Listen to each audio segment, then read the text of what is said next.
Hmm.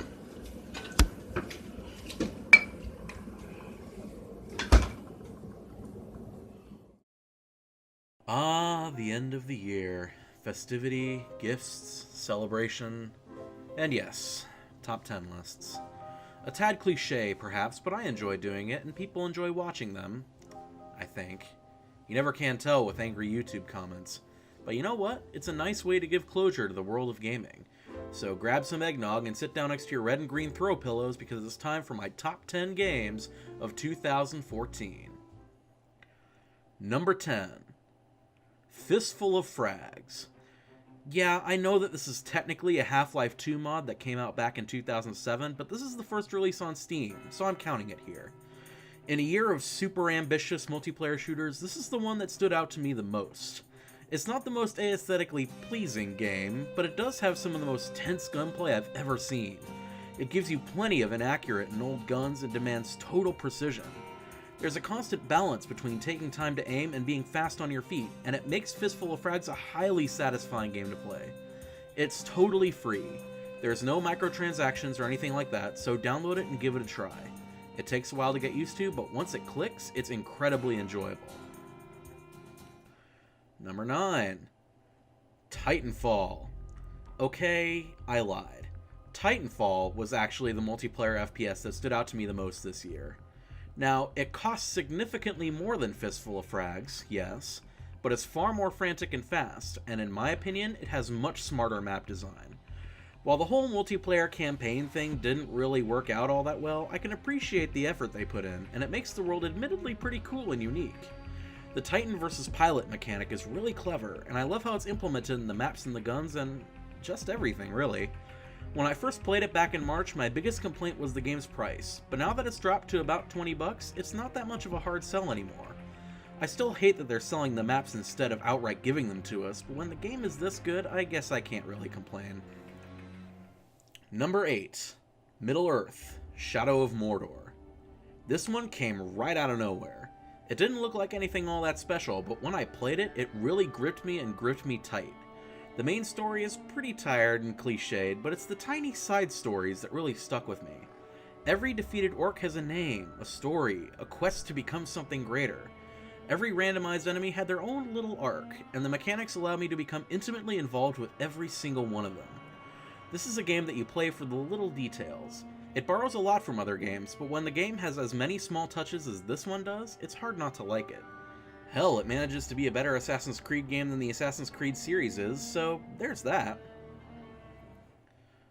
Number 7. Never Alone. Yes, I live in Alaska, and yes, I'm somewhat familiar with Alaska Native culture. But that culture is such an integral part of what makes Never Alone work.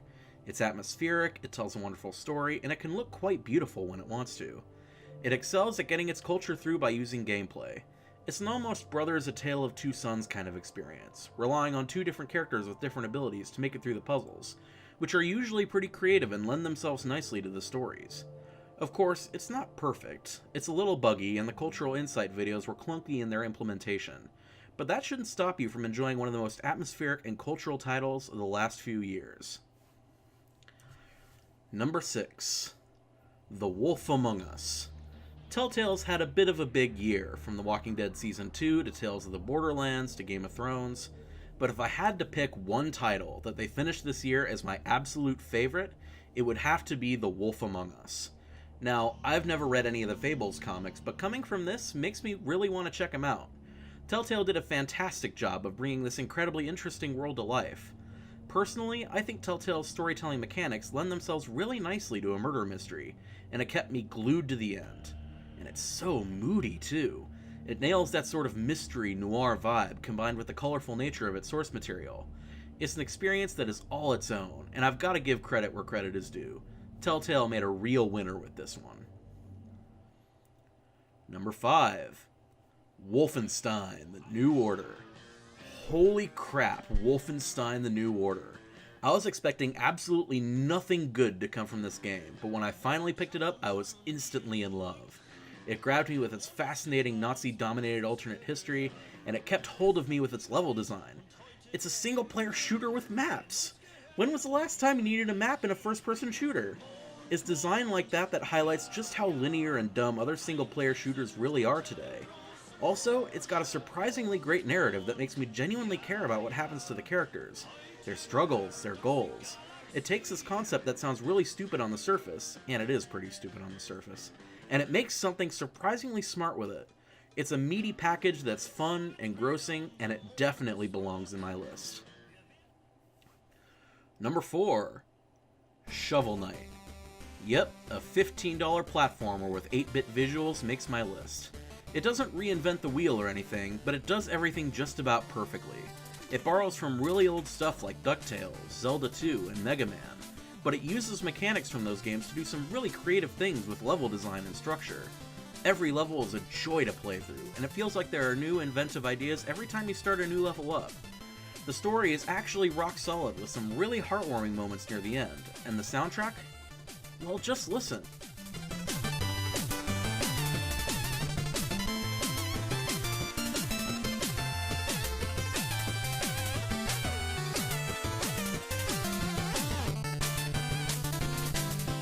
It feels like this really could have been a hit had it come out back in the day, and I'm really happy that it's a hit now.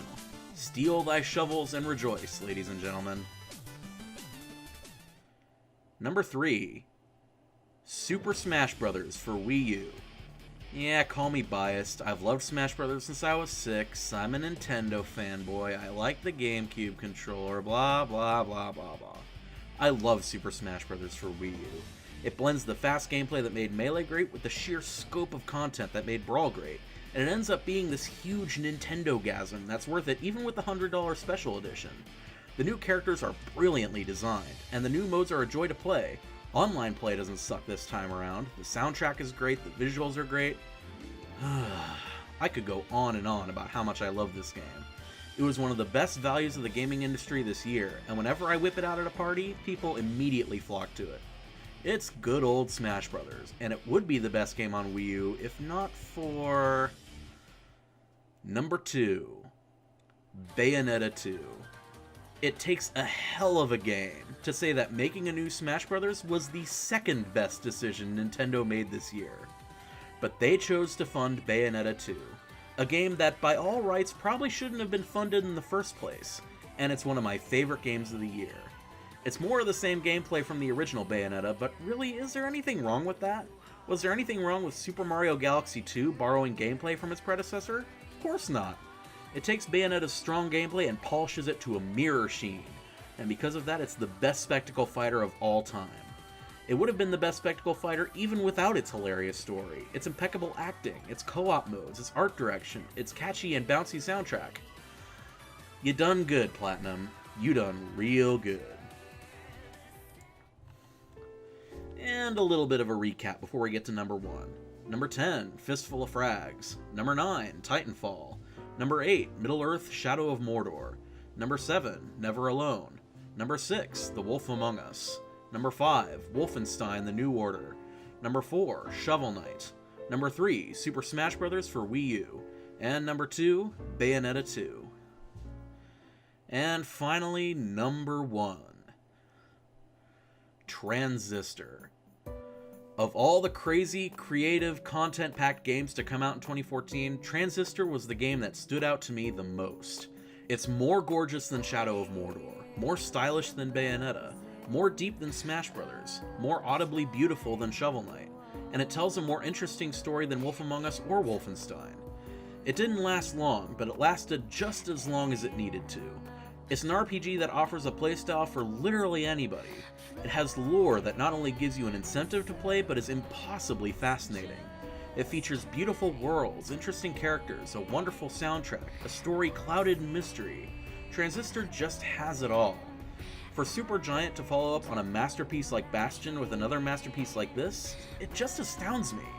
And for that reason, Transistor is my game of the year. It's been an interesting year to say the least, so here's to another year of great games. Witcher 3 looks pretty great.